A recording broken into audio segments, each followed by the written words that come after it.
Welcome to the Creepin' It Real show, your one-stop shop for weird news, spooky, otherworldly, and paranormal shenanigans. We'll take a dive into what's going on in creepy pop culture.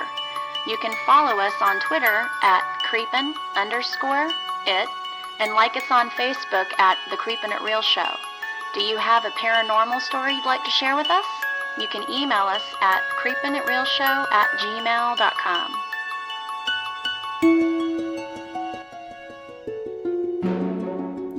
Welcome to Creepin' It Real Show. I am your host this week, Christy, and with me this week we've got Moni. How are you doing, Moni? I mean, besides the fact that we're talking through strings and tin cans and all the things we do to bring this show to y'all, we're doing great. Smoke We've signals. Been experiencing some technical difficulties, but we do not let it stop us from bringing you our high-quality entertainment. No, our quality might be bad, but we've got some really good stuff to talk about, so we're pushing right, through. our content is awesome, so... Yeah. Yeah, so we're probably going to get some more of those reviews that are like, we love the show, but the quality sucks. It's like, oh, we're doing the best we can. This week, we agree. Yeah, wholeheartedly. Yardley, how are you doing, guy? Hey, I'm doing good. I'm ready to power through with both of you. We are starting a little bit late, so we're going to just jump right in. Moni, I haven't read your weird news because I just saw like the link to it, and I'm like, I don't even want to read this. I want to wait and be surprised.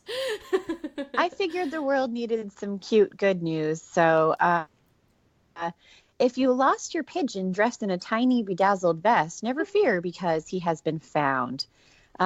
He is safe in a bird sanctuary in Arizona. A young male pigeon, inexplicably, is it really inexplicable? Because if I had a pigeon, he'd be in a rhinestone-studded vest, was found in Glendale, Arizona, October 10th. He has been in the care of Fallen Feathers ever since. He's very friendly and fits on your finger. Well, that's very convenient for a bedazzled pigeon. She posted a photo of the bird. I should post this on our Facebook page. And his impossibly tiny getup on the sanctuary's Facebook page on Sunday. If you know the owner, we have your friend here waiting. Oh, he's so dapper. He's so cute. Aww. A later post shows the pigeon rocking the vest. And just putting it out there, this bird knows his angles for photographs. Here they have him next to Elton John, and he's very Elton-esque in his physique. Somebody loves that guy. Somebody needs to find him. Somebody loves him a lot, and I hope that they get reunited with him. So let's share this on our podcast and on social media, and someone will find their bedazzled pigeon. It's definitely pretty cool. I think my favorite picture is the one with him by the, isn't that... what's the guy's name in the photo frame? No, it's Liberace. Oh, that one is. Yes, that one is Liberace. Yeah, it's I think the pigeon more fabulous. He's got real wings, so. Yeah, absolutely. But yeah, the pigeon looks pretty cool, actually. All right, if you're an owner of a Liberace Elton John looking pigeon, by all means, get a hold of these people. I'm just going to say I am. I want this guy. He's so cute. Yardley, there's a new movie released on Netflix, and you look super stoked about it. What's it about? Yeah, it's a movie called Cam. It was released by Netflix on November the 16th, and it stars Madeline Brewer, who plays Janine on The Handmaid's Tale. She plays a character called Alice, and essentially it's the story of a popular cam girl who goes by the name Lola, who's gripped by terror when she discovers that someone else named Lola, bearing her exact physical identity and performing cam shows on an alternative page.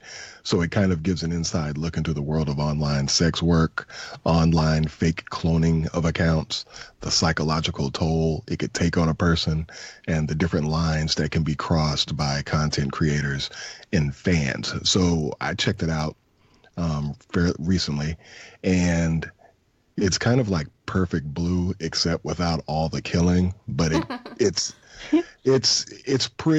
weird. And I'm going to be real. I just wanted to watch it to see Madeline Brewer in her panties and tops. But it ended up being a pretty good, it's a Blumhouse thing. So it ended up being okay. Blumhouse, yeah.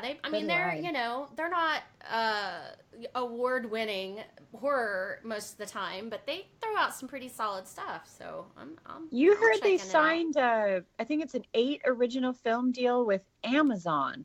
So we're going to be getting more productions from them. That's going to be Sweet. interesting. That's the great part about these Netflix and Amazon options is they have the cash to put out some pretty solid stuff that doesn't even have to, you don't have to go to the movies and watch. So yeah, it's kind of nice. That's awesome. All right, I have to read this story. I read it this week. Oh my It God. is insane. Talk about the most epic burn at a wedding.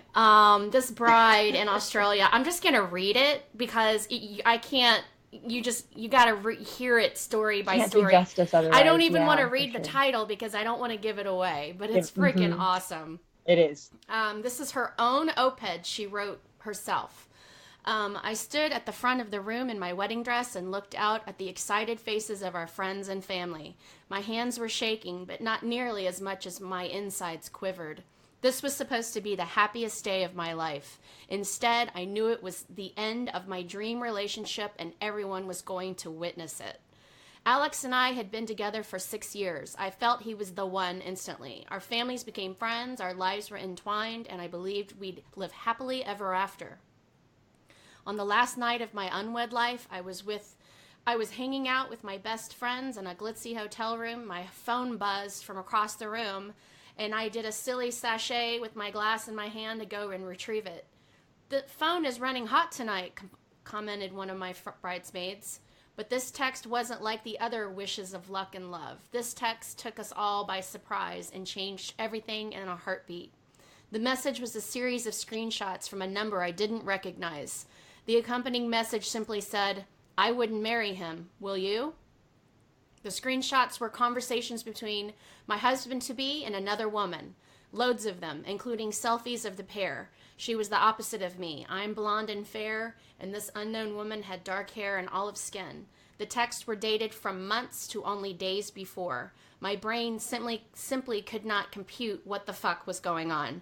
There was no questioning the legitimacy of these messages. I just knew. This weekend, you and I, it's on, hot stuff. Bring your A game, one said. Your body is fucking incredible, and shit you do, you know how to use it. I wish my girlfriend had half the skills you do. What the fuck? I know. I miss you so much. I can't stop thinking about LSFing you, okay? I've never had this kind of connection before. Every word like a dagger in my heart, and my wedding was only hours away.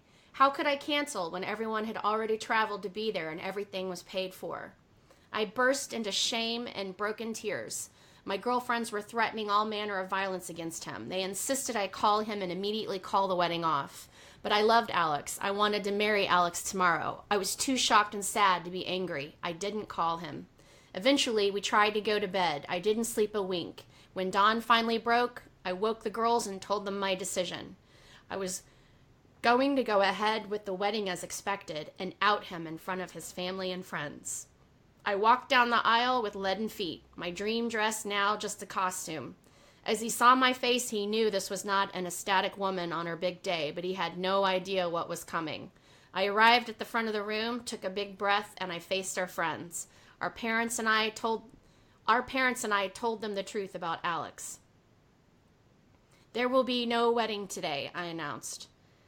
It seems Alex is not who I thought he was. A ripple of shock went through the crowd, and Alex tried to grab my hands, but I put down my flowers to reveal my phone in my hand.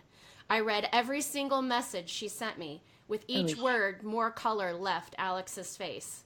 I let my weeping eyes rise and meet his, and he had not one thing to say. He stalked out of the church with his best man trailing behind him. His family looked on, horrified. I faced our guests once more. I love all of you, and as horrible as this is, I'm glad you're all here. There will not be a wedding reception today, but instead there will be a celebration of honesty, finding true love, and following your heart even when it hurts. There was a smattering of awkward applause and a little cheering.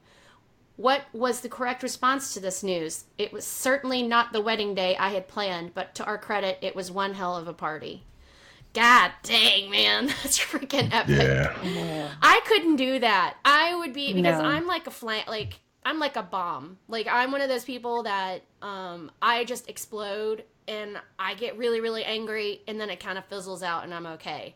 And when I'm in the heat of that moment, like, I'll burn shit down. There's no way I could hold back and sit there and plot, like, the epic, like, takedown she did of this guy. There's just no way I could do it. I don't think I could do her. that to his family. Like, I could see he deserved what he got, but I kind of feel bad for the families that were like, oh, this is awkward. And like his family having to hear every word of his dirty sex life and stuff. I don't know. Yeah, that's the one. That's horrible. That's the one that he's going to have to wear for a while. It doesn't.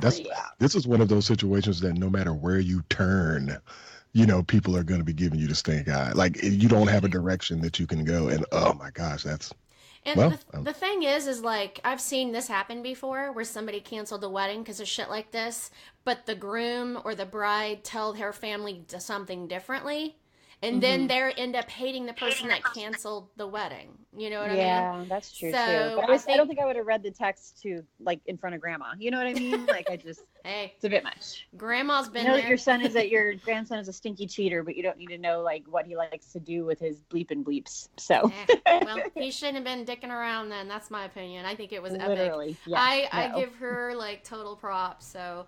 We don't have time to go over this extra weird news. I'm surprised that you guys didn't include it in one of y'all's, so I just thought I'd bring it in there as an honorable mention. But all the major news outlets, even like New York Post and all these other Fortune magazine, Travel and Leisure, are talking about this, which I had heard and I hadn't really looked up much. The UFO sighting over Ireland, reported by like 5 pilots, like airline pilots. So the airline towers and stuff that are responsible for looking to see what's in the air are saying it was a meteor, but the pilots are like, I know what a meteor looks like. They don't go up, they go down, and this was going up, you know, so they're saying no, that they don't believe it was a meteor. So maybe we'll get a little it to our Facebook page. Yeah, and we can maybe talk about it next week or the week. Cool. We're probably going to have to take a week off. Real quick heads up, y'all, give some big kudos to this guy, to my dad. He's going through surgery on Tuesday. Lung cancer, caught it really early, stage 1, barely even a stage 1. If it hadn't been for another issue he had medically, no telling when they would have found it. So no chemo, no radiation. They're just going in and removing it and watching it that way. So I will be there on Tuesday. Then I fly in Wednesday night. I fly back home at midnight. Wake up and I host 20 people for Thanksgiving. So I am clearly fucking out of my mind. So anyway, don't know if I'm going to be able to do this Sunday. I'll talk to you guys off air and we'll figure it out. But if not, we'll have to skip a week. And sorry, guys, but that's how it is. Take a holiday break like everyone else. Yep. Whatever you need. All right, y'all. So real quick before we start talking about this, I have been infatuated with this story since it happened.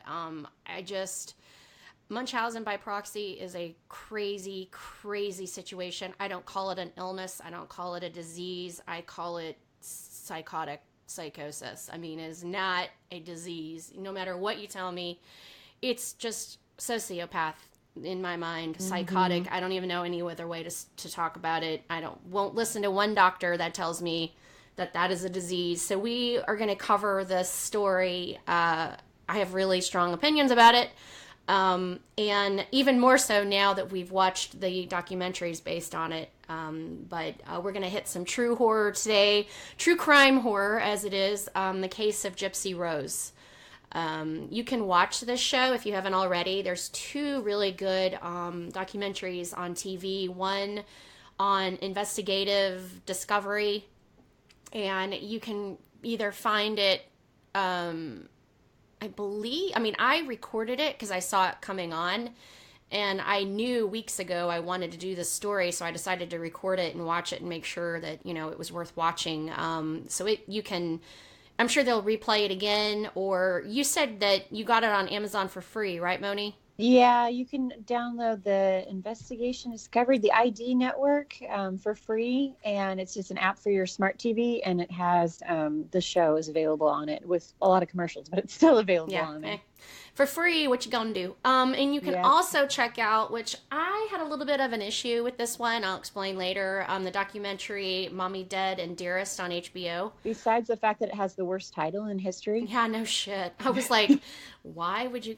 I mean, whatever. Yeah. Mommy Dearest was an asshole, but she certainly wasn't like this. Yeah. But yeah, it was. I had some issues with it. We'll talk about it later. But I probably am a little bit more protective over Gypsy than a lot of people probably feel they are. So they were a little harsh on her. Even more harsh, some of the people that they were talking to. It just, in my brain, I'm like, it makes no sense. But anyway, so we're going to go over, talk about a little bit of the case. There's also pieces of a BuzzFeed article. I will share it on our social media. BuzzFeed did an awesome write-up about the story. If you don't want to watch something and you want to read it, pieces of what we are going to be reading are from that. And then I also added quite a bit of other things and other details and omitted quite a bit of theirs because it's really fucking long. So here we go. Dee Dee Blancharde was a model parent, a tireless single mom taking care of her gravely ill child. But after Dee Dee was killed, it turned out things weren't as they appeared. For 7 years before the murder, Dee Dee and Gypsy Rose Blancharde lived in a small pink bungalow on West Volunteer Way in Springfield, Missouri. Dee Dee was a 48-year-old, originally from Louisiana. She was a large, affable-looking person, which she reinforced by dressing in bright, cheerful colors. She had curly brown hair she liked to hold back with ribbons. People who knew her remember her as generous with her time and, when she could be, generous with money. She would make friends quickly and inspire deep devotion. She did not have a job, but instead served as a full-time caretaker for Gypsy Rose, her teenage daughter. Gypsy was a tiny thing, perhaps 5 feet tall as far as anyone could guess. She was confined to a wheelchair. Her round face was overwhelmed by a pair of owlish glasses. She was pale and skinny, and her teeth were crumbling and painful. She had a feeding tube. Sometimes Dee Dee had to drag on an oxygen tank everywhere with her. Nasal cannula looped around Gypsy's small ears. Ask about her daughter's diagnosis, and Dee Dee would reel off a list as long as her arm: chromosomal defects, muscular dystrophy, epilepsy, severe asthma, sleep apnea, and eye problems. It had always been this way, Dee Dee said, ever since Gypsy was a baby. She had spent time in a neonatal intensive care. She had leukemia as a toddler. The endless health crisis had taken a toll. Gypsy was friendly, talkative even, but her voice was high and childlike. Dee Dee would often remind people that her daughter had brain damage. She had to be homeschooled because she'd never be able to keep up with other kids. Gypsy had the mind of a child of 7, Dee Dee said. It was important to remember that in dealing with her, she loved princess outfits and dressing up. She wore wigs and hats to cover her small head. A curly blonde Cinderella number seemed to have been her favorite. She's wearing it in so many photographs of herself with her mother. She was always with her mother. We are a pair of shoes, Gypsy once said, never good without the other. Their house, like everyone else's around them, had been built by Habitat for Humanity. It had amenities specially built for Gypsy: a ramp up to the front door, a jacuzzi tub to help with my muscles, Gypsy told local television station in 2008. Sometimes on summer nights, Dee Dee would set up a projector to play a movie on the side of their house and for the children of the neighborhood whose parents couldn't afford to send them to the theater, and they would come over for the treat. Dee Dee charged for concessions, but it was still cheaper than the local multiplex. The money was to go to Gypsy's treatments. Dee Dee became particularly close with some people across the way, a single mother named Amy Pinnegar and her 4 children. Over years of tea and coffee, Dee Dee would tell Pinnegar her life story. She was originally from a small town in Louisiana, she said, but she'd had to flee her abusive family with Gypsy. It was her own father, Gypsy's grandfather, who had been the last straw. He'd burned Gypsy with cigarettes, so she'd lit out from her hometown for good. She told Pinnegar that Gypsy's father was a deadbeat, an alcoholic drug abuser who had mocked his daughter's disabilities, called the Special Olympics a freak show. As Pinnegar understood it, he never sent them a dime, not even when Dee Dee and Gypsy had lost everything in Hurricane Katrina. It was a blessing that a doctor at the rescue shelter had helped them get to the Ozarks. Sometimes listening, Amy Pennegar found herself overwhelmed. I wondered, Pennegar told me over the phone last fall, keeping this child alive. Is she that happy? All she could do was be a good neighbor and pitch in when she could. She'd drive Dee Dee and Gypsy to the airport for their medical trips to Kansas City, bring them things from Sam's Club. Ultimately, they did seem happy. They went on charity trips to Disney World, met Miranda Lambert through a Make-A-Wish Foundation. Looking back on it, Pennegar was sometimes even jealous of them. It was a perfect story for a human interest segment on the evening news. A family living through tragedy and disaster managing to build a life for themselves in spite of so many obstacles. But the story wasn't over. One day last June, Dee Dee's Facebook account posted an update. That bitch is dead, it read. It was June 14th, a hot sunny afternoon that had driven a lot of people indoors to the blessings of air conditioning. The first few comments on the status are from friends expressing wild disbelief. Maybe the page had been hacked. Maybe someone should call. Does anyone know where they live? Should someone call the police? Give them an address? As they debated it, a new comment from Dee Dee's account appeared on the status. I fucking slashed that fat pig and raped her sweet innocent daughter. Her scream was so fucking loud, lol.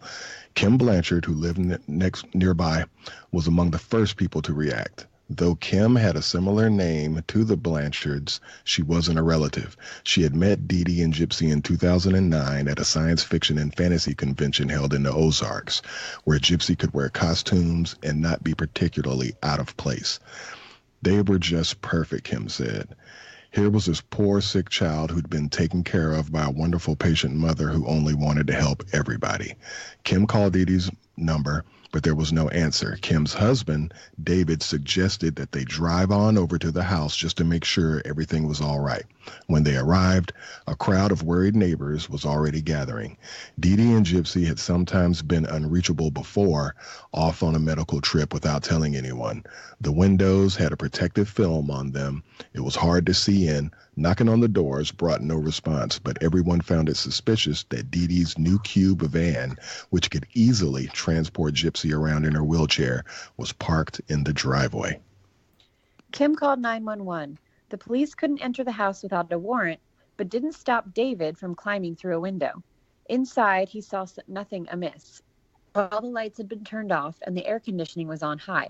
There were no signs of robbery or of struggle. All of Gypsy's wheelchairs were still in the house. It was frightening to think about how helpless she might be without them. The police began taking statements while they waited for a search warrant. Kim relayed information back to Facebook. Yes, they'd been to the house. Yes, the police had been called. Dee Dee's online friends and acquaintances began bombarding Kim with questions. She answered as best she could, but the status was beginning to get shared around Missouri. Here's the thing, guys. I know everyone is very concerned, Kim wrote on Facebook.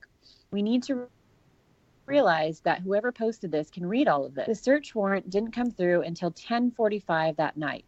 The police found Dee Dee's body in the bedroom. She'd been stabbed and had been dead for several. There was no sign of Gypsy. The next day, Kim organized a vigil and a GoFundMe account to take care of Dee Dee's funeral expenses and possibly Gypsy's.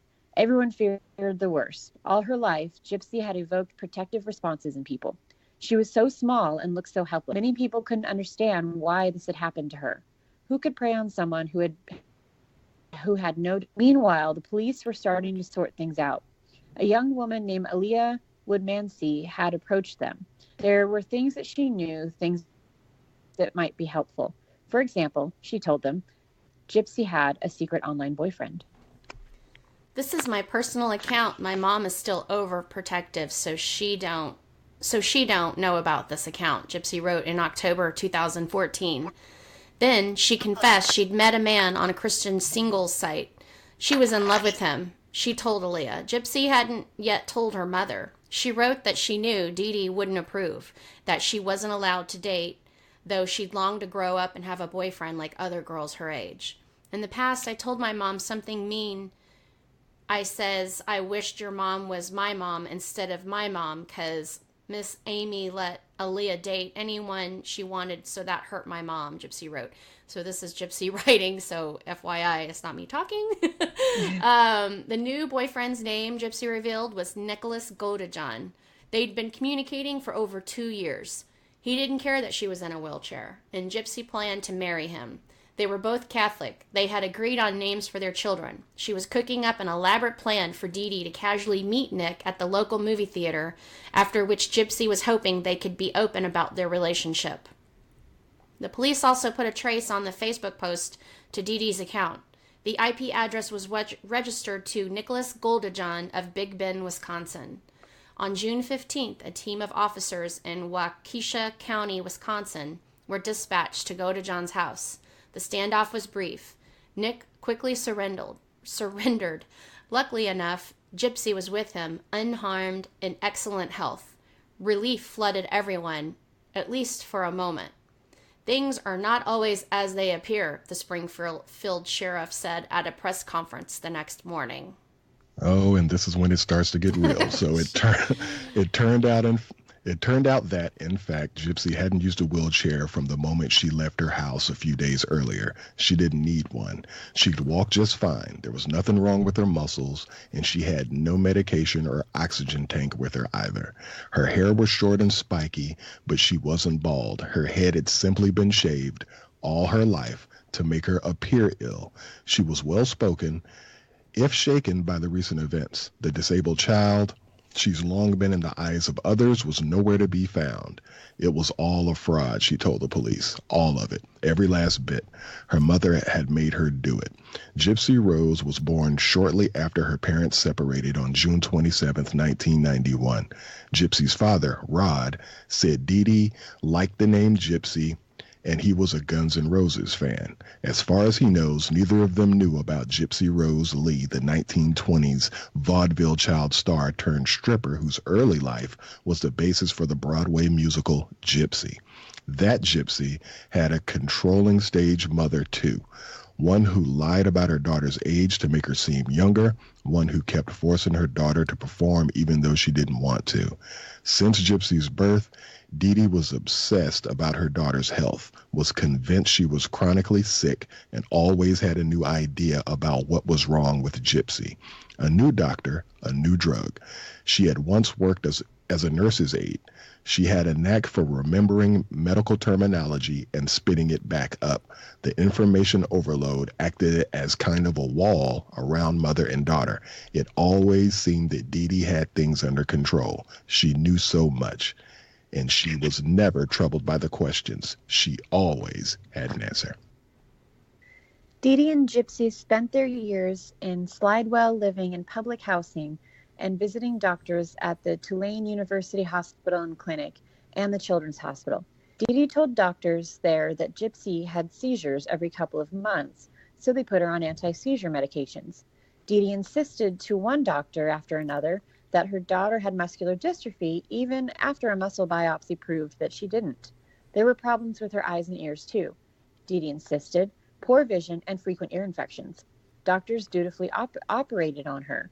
If Gypsy had a cold or cough, she was taken to the emergency room. In 2005, Hurricane Katrina hit Slidell.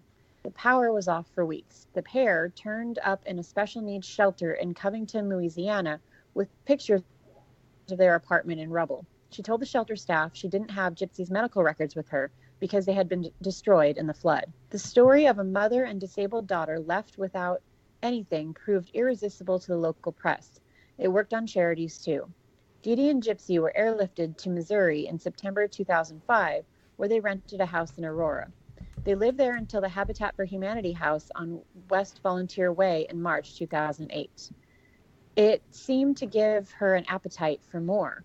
While in Springfield, they'd benefit from free flights from a volunteer pilots organization, stays at a lodge for cancer patients, free trips to Disney World, and through various charity organizations. The dad always sent child support and was never allowed to see her due to her complicated illnesses, but they talked frequently on the phone. The first time Rod saw his daughter walk was in a news report on Gypsy's arraignment hearing in Wisconsin. No one had prepared his family. Can you guys fucking imagine that? No. First of all, No. I didn't, there was a lot about the dad in the article, Yeah. but I had to cut it short. A lot about the dad in the documentaries too, because, one of the first questions everybody has is what the hell where was her father? He blames himself so much, He but really that woman does. manipulated him. Yeah, It's so she manipulated sad. everybody. He would have been the best possible thing Yeah. for her, but Yeah. she wasn't allowed to be with him. No, because he started asking questions. Yep. And when Gypsy turned 18, he called for her birthday. He was not a drug addict. He was not abusive. He was a good No. guy. He loved his daughter. He paid I think he paid like almost $2,000 a month on child support to help Gypsy. And the second he started asking questions, her mom moved them, far away, because it's easier to keep the con going away from other people that love them and know Gypsy. Well, let me tell you something. As a guy, if I'm dropping 2 G's on child support, you best believe I'm knowing some shit. Like there's nowhere you could run or you could hide. You know what I'm saying? That's a grip. And I mean, no. The thing is, though, is they're not, and I don't mean this as a dig, because the guy is the nicest guy, but he's not highly educated. No. She is throwing diagnosis after diagnosis after issue at him, and she was a nurse, so he probably thinks so. She would know. And she would make him feel like only she can take care of him. It was a lot of, I really do feel for this guy, because he is just killing himself over it now. I think they were pretty young too. They mean, were now he has a wife 18. and he has a family, Yeah. and it's, he probably today wouldn't let that happen. Yardley, No. today you wouldn't let that happen, but at No, 18, he was 18 when you years have old. this overwhelming personality nurse lady, And that's she's just older like, I than know him. everything. Yeah. She's older than him, and when you watch the show, she was raised this way as well from her own mother, so she was a manipulator from the get-go, but only just because that's her personality. I honestly, the whole nature versus nurture, I think it's part. There has to be a perfect soup of things that make a person who they are. I don't think it's all one thing or all another. I think that she just inherently was a manipulator and a psychopath, and then her mom also was kind of a psychopath as well, and kind of created this woman Dee Dee as such. But I didn't go into a lot about the father, but I do really feel bad for him, because I do too.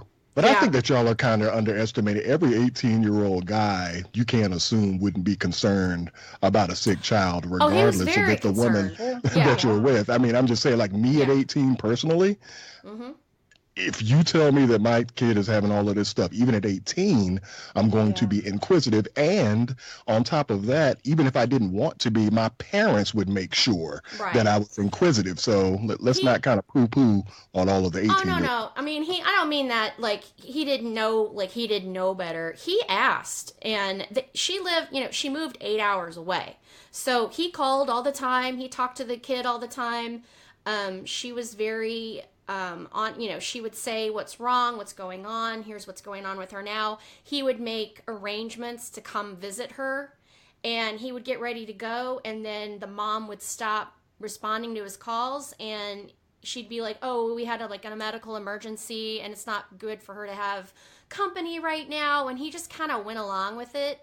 That I can understand. I think he should have fought more, and don't let me think he is not justifying his behavior at all. He's done nothing but beat himself up. He should have pushed harder. He should have done more. He should have done this. He made some mistakes, but he's definitely not the person she said he was. So that's kind of where I'm with at it. Like my dad, real quick, my mother, who's still alive, she's in a mental institution now, she is bipolar and has borderline personality disorder.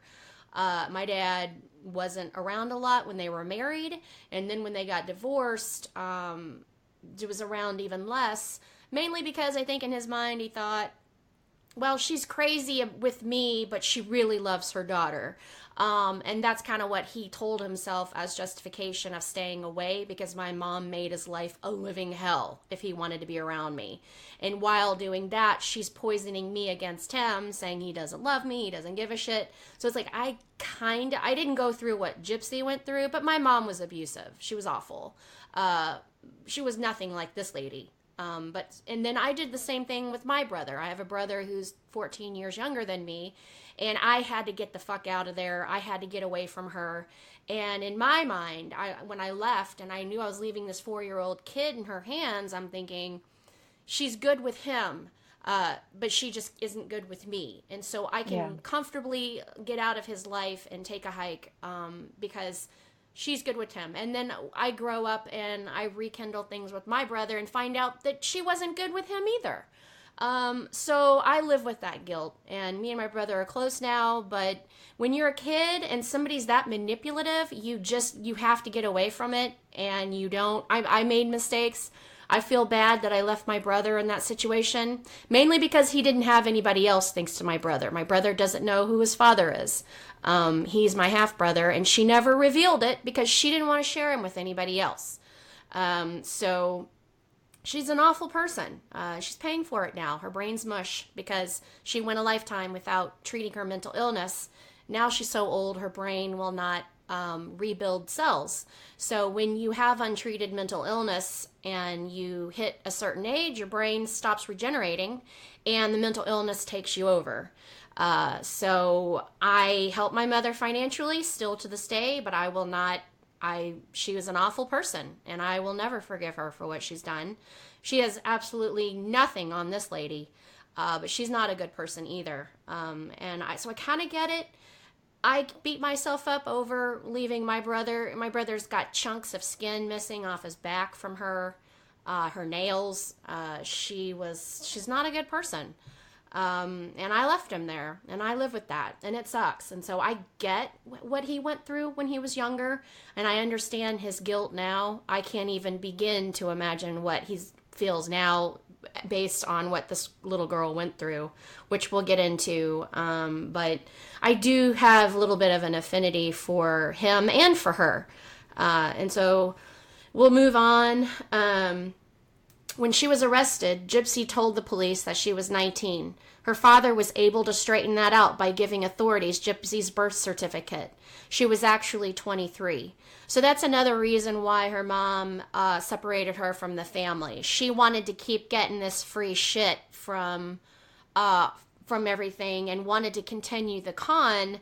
And she didn't want Gypsy to know she was 18 either for a long time because she wanted Gypsy under her control. Yep. Parents make your world, and Dee Dee made Gypsy's into one where she did indeed have cancer. Gypsy said her mother told her some of the medications were related to it. Even as she grew older, she wasn't sure how to question it. There are lingering questions, in fact, about exactly what medications Gypsy was given over the years. Some of them may never have been prescribed to Gypsy at all. Her attorney, for example, suspects Dee Dee gave Gypsy some kind of tranquilizer. The pile of bogus diagnoses, the confusing list of drugs, it all points to a syndrome called Munchausen by proxy. Dee Dee did fit certain parameters that doctors often cite as red flags for Munchausen syndrome. For example, she had some medical training. The number of doctors she took Gypsy to see over the years and her propensity for changing locations so that there was no clear medical trail is also common. So there are the concerns over sleep apnea, which is one way Munchausen often seems to begin in the various documented cases. Gypsy's eye muscles were repeatedly operated on for alleged weaknesses.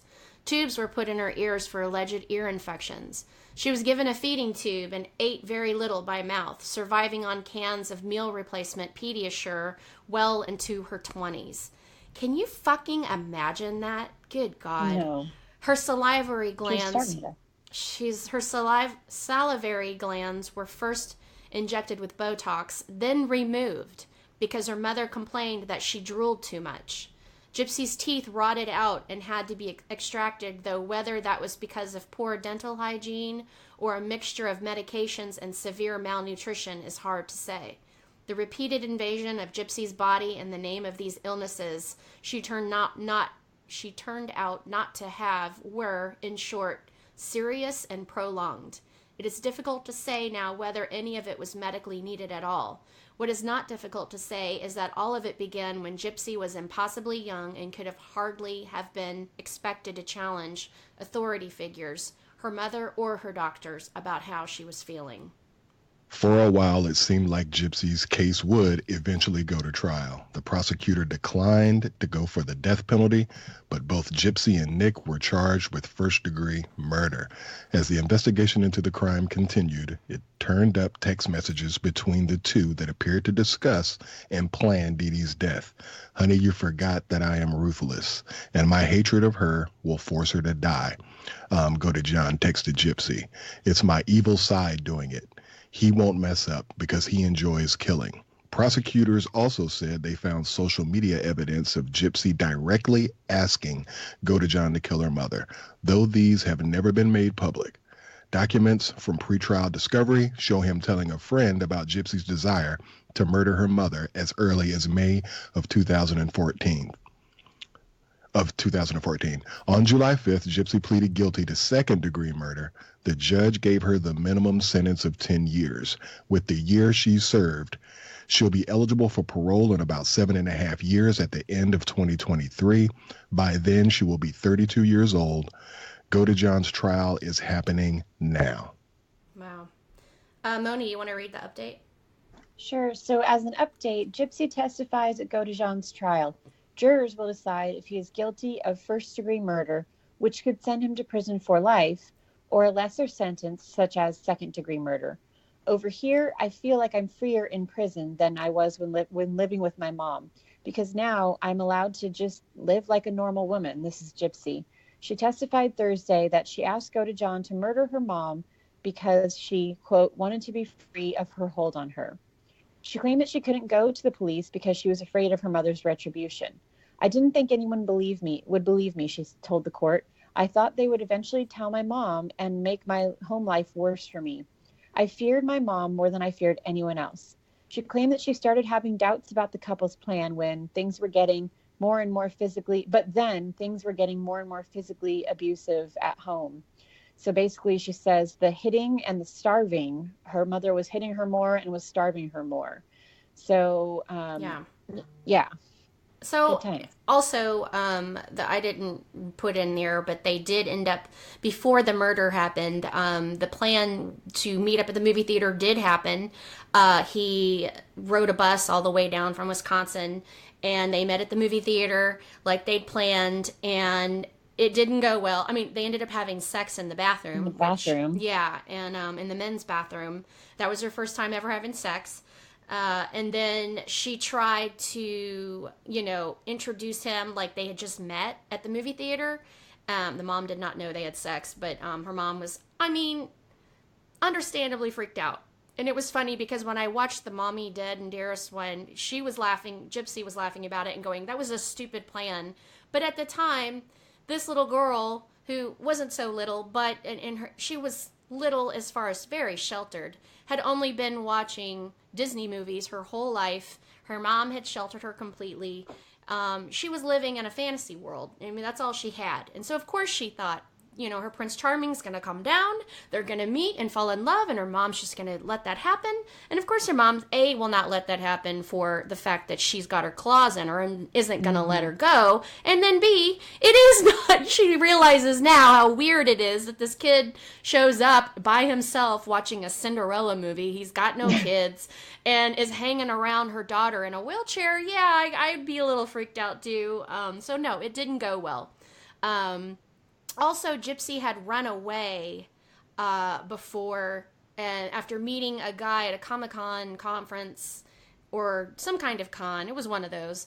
I think it was like a fantasy con of some sort. Yeah. And he was like 35, and she told the guy what was going on, and he took her to his home. It's not clear if he had like weird alternative motives or not. But she did find him, and Dee Dee found where she was, knocked on the door, and said, "This girl's a minor," and he let her go. Now, I don't know if he had like I don't know. They didn't really talk much about it. But after that happened, and she got Gypsy home, she chained her to a bed for 2 weeks and starved her and hit her. So things were escalating. Gypsy's starting to realize what the hell's going on. But also after that, her mom went to the courts and became the, what do you call it? Where you're the, like, the guardian, like the legal Yeah, guardian kind of like after they're Britney 18. Spears. Yeah, so like Britney Spears' conservatorship or whatever the hell it's called, where so conservator of your estate or whatever. So basically came to the courts and said, and these are her words, not mine, she suffers from retardation and she has all these physical ailments and she has the mind of like a 7-year-old. And the courts, she gave her the list of all the problems and the medical things, and the courts granted it to her. So if this girl left, by law, she would have been pulled right back to her home. So there's a lot of people that question if this was the right thing. Of course it wasn't the right thing, but I can understand under this girl's situation why that really for her was like her mom became the evil stepmother and she needed to die, and that was the only way she was going to be free. Make no mistake, and we've gone over this, but I just want to kind of drive this point home. This woman was torturing this little girl. Yes. She was, as she said, chaining her down to the bed, starving her at various times, hitting her. She actually hauled off and slapped her in the bathroom after they had hooked. Having teeth extracted is no fucking picnic, and I'm sure that they had low rent insurance, if any insurance at all. So they probably wasn't the best experience it could have been. The surgeries, this kid had over her life are insane. The needless surgeries. I mean, think about recovering from any surgery, no matter how much. What else? There was another thing that my brain just flitted off on. But the medications they were talking. Not there's only a closet full of them. Yeah. The pain of starvation is great, but also to have multiple medications, the kind of side effects. Anything from dizziness, nausea, diarrhea, all the things that can happen from every side effect of every drug, counteracted and without an actual medical professional overseeing how they're being used. Like the pain this girl must have gone through. And no childhood. Not allowed to walk, not allowed to eat a cheeseburger while this bitch weighs like 300 pounds, That being said, though, when you watch the new one that you had us watch on ID, I'm blanking on the title right now. Gypsy Rose. She might be a sociopath. I mean, not that she was given a chance to grow up much better, but when you just see how direct she is and just being like, I don't love him anymore, and I can tell the difference between infatuation and love. Like, exactly. Very straightforward and serial killer glint in the eye. Like, I'm a little concerned about her getting out. And again, not that she was raped as well, but she's going to be released. I hope they have some kind of like rehab program that she has to go through before they just release her into the wild by the ripe old age of 34 or whatever. I don't think that, honestly, in my opinion, I don't think she's a sociopath. I don't think she knew better at the time. And now that she's been out and she's around people and she's living, like even in jail, to her that's living. She sees just how ridiculous her mind was at that time. Like, of course she doesn't love this guy, but he was the only thing, her only option. She was the only other thing willing to stick around and help her. And I don't personally see her as a sociopath. I see her as an incredibly naive, sheltered, desperate, needing to get out of this situation person. Yardley, though, did you see her friends talking about, now when I went to visit her, she was talking about how good she's getting at makeup and how good she's getting hair. On the one What's hand, wrong with that, though? On the other hand, it's a little cold, though. Not at all. I don't feel that way. 17 times. It wasn't just like they gave her some rat poison and that was the end of that. They fucking went to town on that bitch. He stabbed her. She was in the bathroom. A lot. I know, she manipulated totally him into understand. doing that, and he's clearly not right in the head. No, he has autism. Like, honest to God, I'm glad she's learning how to do makeup. But she never got any of that. Like, she didn't get to eat. She never got makeup. She never had hair. She was forced to shave her head, or her mom shaved her head her whole life. Like, what else is she going to talk about with these people? Basically, when you're able to say that you're living your best life, but in prison. Yeah. You know what I'm saying? That's how bad it was. Yeah. My only point is there's something creepy there. That's all. Like, well, I'm going to throw this out here. As far as her boyfriend or whatever, I'm going to be honest. Like, I'm with you on this front, Moni. She manipulated him. Like a lot of the extremes that he did it because he thought that he felt a certain way about her. Yeah. To be honest with you, I don't think that his sentence should be more severe than hers. Like, no, I agree. He was much of a victim. I completely agree. I think she manipulated him. I think she did it out of desperation. I don't think she did it because she's a born sociopath. I don't think, if she is one, it's certainly, I have this problem with automatically assuming she's a sociopath because her mom is. Like, I just think Oh no, that, I didn't assume that. I just looking at her just calmly being like, and then we stabbed my mom. And if you think it's like a horror movie, I was in the other room. And I mean, it's pretty scary. And I'm but like, that's oh all my she God. knew. Like, she lived, all she did was live movies. That's all she knew. Because Yeah. she was lived in a completely sheltered life with movies. And that was all she has of reference. That's all she, of course, expected her life to be a happily, ever after once her Prince Charming came to rescue her. And of course, and she even said, and that was so stupid. Like, I, of course, understand that now, because she's actually been out of her home, away from this woman, out of her bedroom. If she was leaving the house, it was either to go to Disney World or go get a surgery. I mean, she has zero understanding of life, of living, of any kind of degree of consequences or real life. I mean, in any way. I mean, she has zero understanding of any of it. But now she's getting it. Now she's in prison. She's had huge consequences and is reflecting on how stupid, the plan was. But I can see why she did it, because I don't think she thought she had any other way to go. I'm just saying, when I was a little girl, I accidentally killed a lizard with no malicious intent. I did not do it on purpose. I killed this lizard and I was just little. And so obviously not at the full adult capacity. And I felt terrible about it. Now, granted, it was a lizard, but that lizard didn't keep you captive for 17 years. On the one hand, the lizard didn't hold me captive. On the other hand, the lizard wasn't a human being or my mother. Yeah. And I'm just saying, her dry-eyed, I mean, the one hand, happy to get away. Totally get it. Like, I had to do what I had to do to get away from my abuser. But also, I killed a human being. I manipulated someone into intentionally killing a human being. And my hair looks really good today too. There's just something off there. Beyond besides her being her mother, she tortured her. She was held her captive her entire life. She didn't have a childhood. She wasn't allowed to eat. She wasn't allowed to grow. She wasn't allowed to become a person. This woman deserved to die. I mean, I'm sorry. There's no question about it. I don't have a relationship with my mother. A lot of people question how I could have just walked away from her 20 years ago and never looked back. I didn't kill her. She didn't do what she did to me, what this woman did to her. I just cannot. Yeah. I'm glad she's dead. She's a horrible lady. She did horrible things to this woman. I can see why Gypsy'd be like, she was my mother and a piece of me loved her, but also probably glad she's dead. The world is better off without Dee Dee. Absolutely. And I'm sure that's how Gypsy feels as well. I'm just saying that also. Yeah, I get it. I just don't think she has any comprehension because she wasn't raised the way normal people are raised. I can see why. And I hope to God she's got, there's a plan for when she's released of her dad taking... Of course not. Yeah. There's no plan.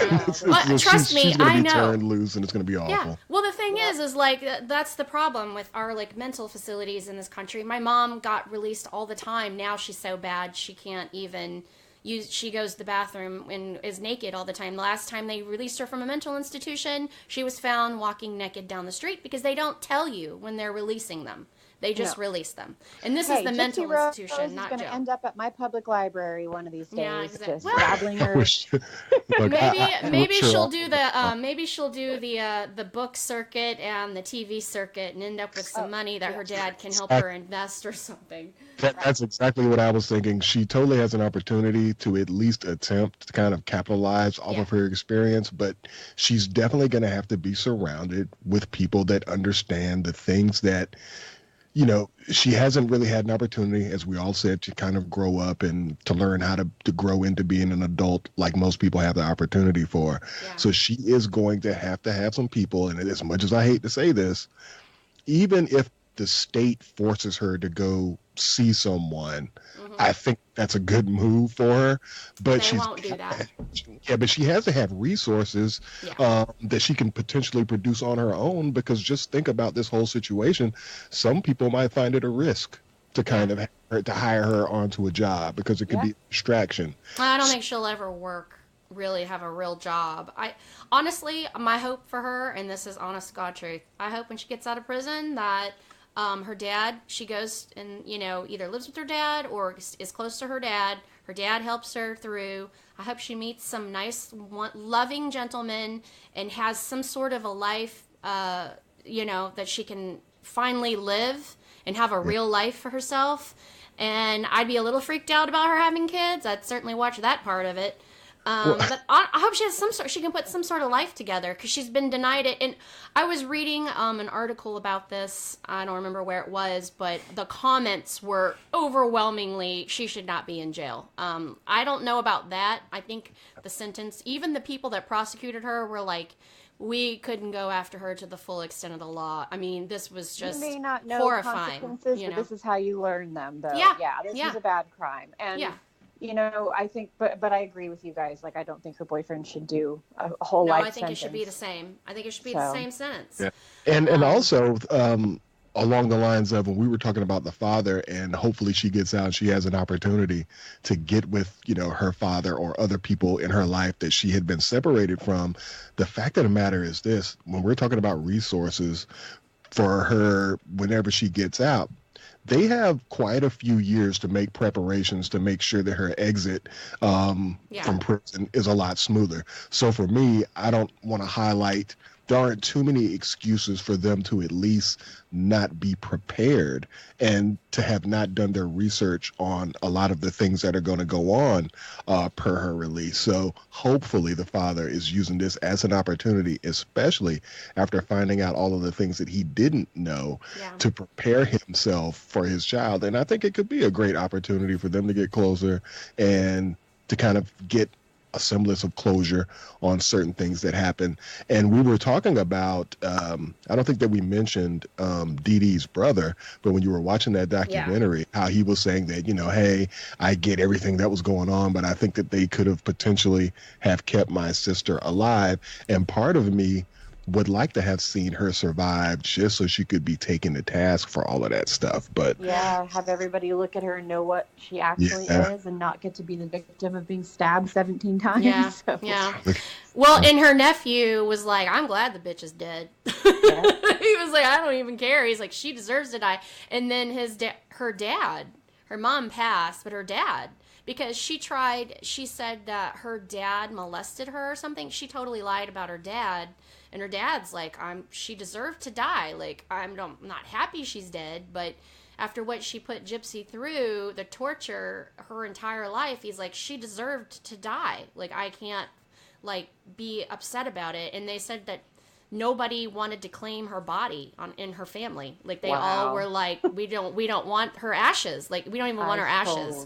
I mean, don't blame them, but I don't. Man. I mean, and there was a lot of comments like on the websites and stuff I was reading. They were like, this girl was in jail for 17 years before the crime. You know, I mean, like, understanding that there's consequences, but they're like, she should be in like like, we're those kids that were locked up in the home in California, and they're under severe like rehabilitation. They're like, she should be there.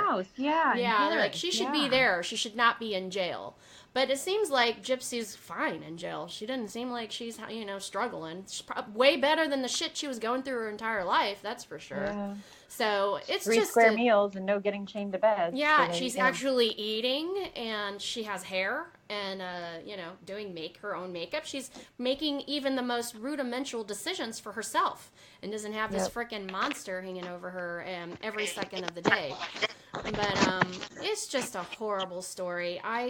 I can't even imagine. I and try. Other things that we can be thankful for over Thanksgiving that we do not have to deal with right now. We don't have Dee Dee Blancharde for a mother, so right. I know. I'm like, damn. I thought my mom was bad. Hey, girl, thank you for making me thankful.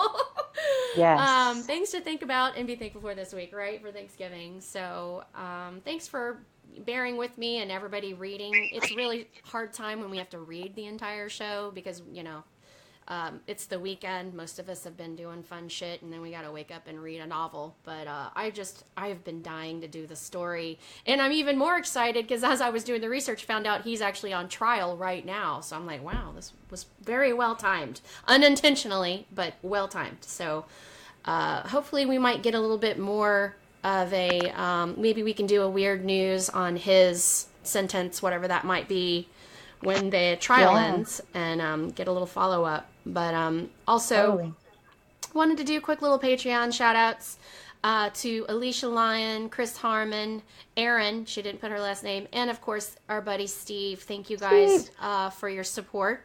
Also, we got a hysterical review shout out. Me and Moni read it while we were in California, and we giggled. It was funny. Thank you, Black Ron Pond, for the hysterical review. Drinks, Smokes, and Bigfoot hunting. Yeah, see, this is what happens when you read a lot. Bigfoot hunting are officially on the books, and we will try to make that happen. Thank you for the review. Yardley, what do you have for next week? What do you want to do? Hey, essentially for me, there's actually more, because everybody knows I'm all about the horror on Netflix game, just mainly because it's accessible to, to ourselves and a lot of listeners. But they've dropped about 2 or 3 different horror things. And as of right now, to be honest, having saw Cam recently, it makes me want to say, hey, we'll just do a review of Cam. But there are a few others. I think there's one thing called Haunted, and I watched that. We've been watching that. That fucked up my life. Christy, I saw that you posted that on the Patreon page. I haven't watched all of it, but I watched the one where their dad was a serial killer. Holy shit, that's episode 2. Yeah. Yeah. So because it messes up your life. Yeah. Yeah. So it's that one, and then there's another one that they released is kind of slipping my mind right now. So instead of me committing to something, seeing as this one of short stories called "Don't Watch This." I want to say that I have. I want to say that I have watched some of it. They're only like up to 15-minute shorts, and they're fucked up too. Yeah.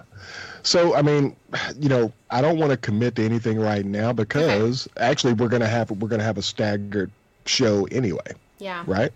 Yeah. So if you don't mind me going first the next time that we meet up, I am going to the Cecil Hotel.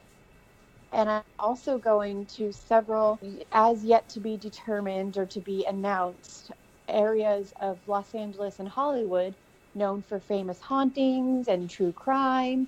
And I have a hell of a show planned for 2 weeks from now. Okay. Well, totally you guys, I don't care. Well, we'll work it out, and we'll post our intentions on the Facebook page at facebook.com/CreepingItRealShow. Yep. Also, speaking of Patreon, I put up all my pictures of me and Moni's California adventure in San Jose. One of them is of our little ghost hunt at the hotel, and then the other is all the pictures of Winchester Mystery House that I took. I am no photographer, so I apologize if, they literally just look like a person taking pictures. And I also did a quick review of Haunted on Netflix that we were just talking about. I had not watched all of them at the time. I finished it up and yesterday. It's pretty good if you like that type of genre. I personally do. I don't like the ones where they go live ghost hunting because they drive me crazy, but I do like the ones where they tell their stories. It's pretty good. It's worth a check out. I have a feeling they'll do a couple of seasons of this, so if you want to check it out, you can read my review on Patreon, and on our first level, which is our first tier, you get all our reviews of all the shows we watch, not just the ones that we review on the show. Because I watch a lot of horror movies, a lot of haunted movies, TV shows, everything, any documentaries and all of it. And we don't talk about them all on the show. So these are our reviews based on other shit that we don't say or bring up on the show. And if you're $5 and up, you get to see all our videos, all our pictures. And I owe y'all one hell of a video. And I also still owe everybody those audio clips from our haunted library episode. Yep. That is all on our, it's called the Atacama Skeleton is an Alien tier. And then for the Drunk Horror Story liver donators, you get all of those things Plus, you get to choose between a wine tumbler or a beer stein that has the Creepin' It Real Show logo on it. And you get Drunk Horror Story every week. I know. You get it all, baby. We are literally ruining our livers just for you. So yes, we are. That's only $10 a month. You get all that entertainment for just $10 a month, and you get to support us because we need it. Hey, this shit ain't free. So we give you the show for free, but to keep the light bills paid, we decided to start a little something extra and give things a little bit more personal. I welcome anybody that's currently on to get on, have discussions, ask us questions. That's what that site's for, is to get to know us a little bit more, get a little bit more personal, and you know, whatever you need. Ask us questions, recommend things, start discussions, get to it. There's a discussion community page there to put all that down. So we're really excited to bring this to you. It kind of ebbs and flows based on what's going on, but I promise to try to keep as much content flowing in as humanly possible. So y'all get on there. It's patreon.com/creepinitreal, and you can find us. And I think we down to the end there. Yardley, how can we reach you? You can follow me at militant_marker on Twitter. Great. Moni? I am Rebel Moni on Twitter, and I am Moni Bear on Instagram. And I just wanted to throw in, I just purchased a spirit box, which is what we use to talk to spirits that we could hear in the library. I swore I'd never even use one again, but I, as of I think today, will own one. So look forward to some of those adventures on our social media and also on our Patreon. Sweet. Now I got to get my hands on one of those Connects things. Yes. I'm dying for one of those. You can find me at creepin_it on Twitter. And you can also find me on Instagram, creepinitchristy. Come by, follow, say hello, give me a shout out, whatever. I'll respond every time. Everybody started doing it on Twitter. I appreciate it. And I'm trying to respond to every single one of them. And thank you for that. So with that, anybody else got anything else to bring up? I think we're good. Have a great Thanksgiving, everybody. Absolutely. Yep, we're thankful for every one of you guys. Yeah, yes. Thankful for you for listening. You have made our days. We just did this as a hobby, and the numbers just keep climbing, and we're very grateful, and we appreciate it. So with that, everybody, have a great Thanksgiving, and creep it real. I don't believe in what you believe.